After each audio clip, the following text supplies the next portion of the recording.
things that you can do Jump right now. You've been thinking about this.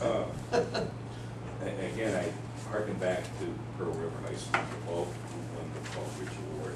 Talking to the superintendent there, he could probably, I think they had 1,500 students in high school, and he could tell you right then and there, if you named a kid, he could probably tell you what score. Well, they were focusing on the New York State regions. Mm-hmm. He could tell you probably what score that kid got at almost 1,500. He had all the data right there. He looked at it, the teachers and principal looked at it, and he could tell you these are the students that are struggling, these are the average students. You know, and I'm sure he looked at grades as well as the state testing, but he had that information right there on his computer, and you know, he said, I check this weekly, and I talked to the principals about it, and he said, don't have to answer about, we focus on the kids, you know, sort of about the, you know, the top achievers, but we focus on those kids that are having problems, and we do something about it right then and there, and talk to the teacher. These are the kids. Well, you know they're assessing a lot to get that kind of data, and there's nothing wrong with that if it's timely assessment and it's frequent and it has value because it's informing instruction. Those people, those systems that are doing that, for example, I don't know, do we use Dibbles in the elementary schools? You know, it's a math where every other day they're assessing kids very quickly to see where they are. The math testing. Yeah, so I don't know if we're doing that or not, but Well, one thing, But it at requires the high school, the teachers are all upgrading their grades and everything, their homework grades and things like that. And we do have a lot of kids who just don't do homework at all. And we have, you know, and consequently they're not doing a lot of things necessarily well. But you can tell from the quiz grades what they're getting, what they're not getting, and as parents we have access to that on a daily basis, so it's all right there. And the question is it synthesized into one format so you can look at a whole bunch of kids and look at them by guidance counselor, because the guidance counselors, from what I can tell, are not going to these kids, and I know that because Tyler has struggled off and on, and haven't ever heard from Tyler's guidance counselor. I did hear from Bethel, but never the guidance counselor.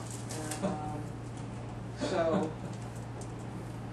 Ask the plate we'll clearly go to sleep. I would think that the middle school, there you go.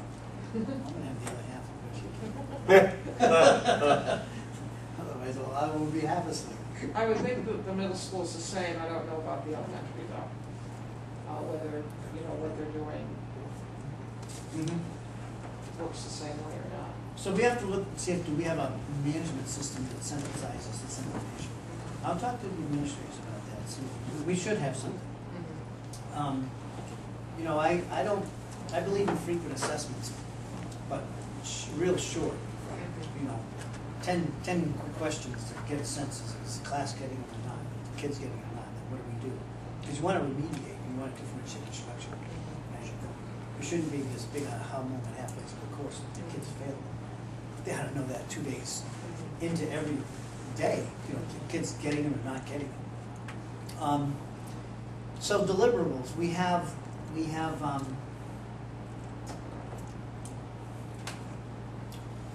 we making an impact on perception of the board, or are we making an impact? Well, I was hoping, and thank you for bringing me back to that, I was looking at deliverables for the committee, because these conversations about looking at data, using it in a timely manner, having a loop back to instruction, improving instruction, that's all going to be, you know, that's administrative stuff. And you know, I don't know if that's just, what do you call it?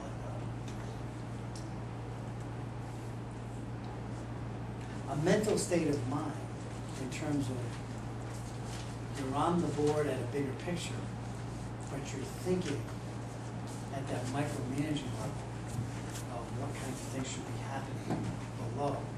it seems to be hard for us to talk about, right, to separate it and keep yourself at a board level. What can you do? So Freudian, kind of slipping supplemental kind of thing. How do we stay up there? Because we really want to get down. When Gypsy Yeah. did her thing on Monday night, Mm-hmm. there was a message sent out via the Connect Ed, I guess, inviting parents and community members. Would it be possible to send out something like that on board meeting days? Saying, we want to welcome anybody to the board meeting tonight, topics on the agenda are X, Y, and Z. Please come Great idea. if you can. That's a great idea. At least it makes it sound like we want to Thank see you. people. So that's a board. That's good. That's a low-hanging fruit right there. Yep, that's a good one. Oh, my God. Another question would be, are there other places that you could put your agendas to be transparent? You know, Yeah, we have the agendas in so many places. oh, I don't know. Meeting notices are up. But is it where people are? 7 different places in the community. Yeah, maybe we should have a minimum of, yeah. And I've never And on seen the one of website. them. Is it, Yeah, no. is it where people You are? gotta talk to your dairy people. No. Like, is it on the But I don't bulletin go board in in there Charles that when you much. I walk guess in? that's it, John. Is it, It, at the, is it, is it at the library that no one goes to, you know? what I mean? library. You know. We have our meeting posted at the post office. Post Is the office, agenda- town halls, Is elementary the school. agenda posted or just the meeting notes? The agenda.